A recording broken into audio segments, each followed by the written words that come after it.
तो दिल्ली के उप मुख्यमंत्री मनीष सिसोदिया के एक बयान से लगने लगा है कि दिल्ली बुरी तरह से कोरोना की चपेट में आ चुकी है। और अगर ये सच है तो दिल्ली सरकार के पास इंतजाम क्या है, देखिए रिपोर्ट। पूरा देश इस वक्त कोरोना की चपेट में है और सभी राज्य इससे निपटने की कोशिश कर रहे हैं, लेकिन देश की राजधानी दिल्ली के हालात कुछ ज्यादा ही खराब लग रहे हैं। आशंका जताई जा रही है कि दिल्ली में कम्युनिटी ट्रांसमिशन भी शुरू हो चुका है और यह आशंका है, ये चिंता निराधार नहीं। इसके पीछे एक शख्स के बयान का आधार है। वो शख्स भी कोई साधारण नहीं, वो है इस सूबे के डिप्टी सीएम मनीष सिसोदिया। इन्होंने एक बयान दिया। इस बयान ने सभी को चिंता में डाल दिया, जिसमें उनका कहना है कि दिल्ली में 31 जुलाई तक 5.5 लाख केस हो सकते हैं। 15 जून तक 44,000 केसेस होंगे और करीब 6,600 बेड्स की आवश्यकता होगी। 30 जून तक 1 लाख केसेस पहुंच जाएंगे और 15,000 बेड्स की आवश्यकता होगी। 15 जुलाई तक करीब 2.25 लाख केसेस हो जाएंगे और 33,000 बेड्स की आवश्यकता होगी। और 31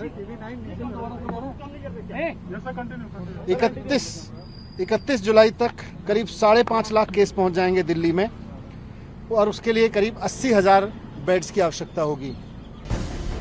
मनीष सिसोदिया के इस बयान से दिल्ली सरकार के सारे इंतजामों की पोल खुलती दिख रही है। ये भी दिख रहा है कि दिल्ली कोरोना वायरस की चपेट में पूरी तरह से आ चुका है। दिल्ली के भविष्य की तस्वीर और भयानक होने वाली है। उप मुख्यमंत्री का बयान मुख्यमंत्री अरविंद केजरीवाल के उन दावों की भी पोल खोलने वाला है, जिसमें वो हर दिन दिल्लीवासियों को कहते नजर आए कि सब ठीक है, सब कंट्रोल में है।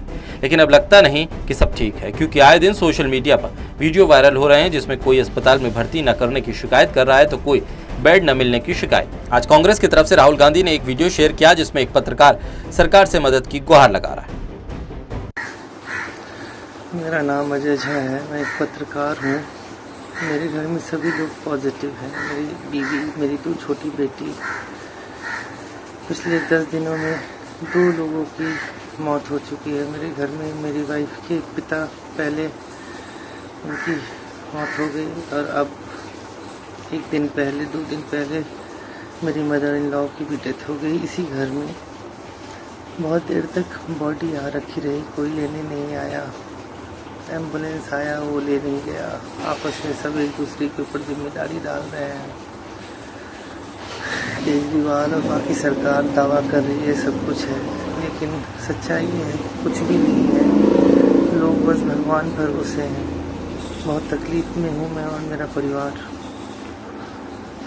बस यही है कि लोग मदद करें, किसी तरह से संकट से बाहर निकालें। मेरे 2 छोटे बच्चे हैं, 2 बिटिया है मेरी। ये बयान सरकार के उस दावों की पोल खोलने वाला है जिसमें उन्होंने सब कंट्रोल में होने की बात कही थी। ये बयान एक नया सवाल भी खड़ा कर रहा है कि अभी तक संक्रमितों की संख्या 30,000 के करीब है और 12 से 13 दिन में कोरोना केस डबल हो रहे हैं। 15 जून तक दिल्ली में 44,000 मामले होंगे और 6,600 बेड की जरूरत होगी। वहीं 30 जून तक दिल्ली में 1 लाख मामले हो जाएंगे और 15,000 बेड की जरूरत होगी। 15 जुलाई तक 2,25,000 मामले होंगे और 33,000 बेड की जरूरत होगी। वहीं 31 जुलाई तक 5.5 लाख केस होंगे और 80,000 बेड की जरूरत होगी। तब सरकार के पास क्या इंतजाम है? क्योंकि जब 5 लाख मरीज अस्पतालों के बाहर खड़े होंगे तो आपके पास बेड नहीं होंगे, तो आप क्या करेंगे? ये तो अगले महीने की बात है, भविष्य की बात है। लेकिन वर्तमान में दिल्ली सरकार के एक फैसले ने राजनीति में नया उबाल ला दिया है, जिसमें उसने ये फैसला लिया कि दिल्ली के अस्पतालों में सिर्फ और सिर्फ दिल्ली वालों का इलाज होगा। इस फैसले के बाद सवाल उठने ही थे, उठे भी। और केजरीवाल सरकार और उनकी पार्टी की नज़र में आखिर बाहरी होने की परिभाषा क्या है? और जो किसी दूसरी जगह का रहने वाला दिल्ली में है तो वो इलाज करवाने कहाँ जाएगा? रहा सवाल कि बाहरी मरीजों को इलाज प्रदान नहीं करेंगे, तो मैं पूछना चाहता हूं आखिर बाहरी है कौन? ये केजरीवाल सरकार बताए कि आखिर वो प्रवासी जिन्होंने शहर को चुना, जो आकर के मजदूरी करते थे, जिनके पास अपने गांव की आईडी है, जो निरंतर इस शहर को बनाने में लगे हुए थे, इस आपदा में जो अपने शहर की तरफ निकल गए, कुछ लोग यहाँ बचे हुए हैं। यदि संक्रमित होंगे तो क्या उनका हाल होगा? क्या बिहार, क्या उत्तर प्रदेश, क्या पूर्वांचल के लोगों को आप इलाज नहीं देना चाहते हैं? ये फैसला तब है जब लॉकडाउन के चलते सभी लोग अपने अपने इलाकों में हैं और कोई इस वक्त अपने राज्य से दिल्ली में इलाज करवाने नहीं जाएगा।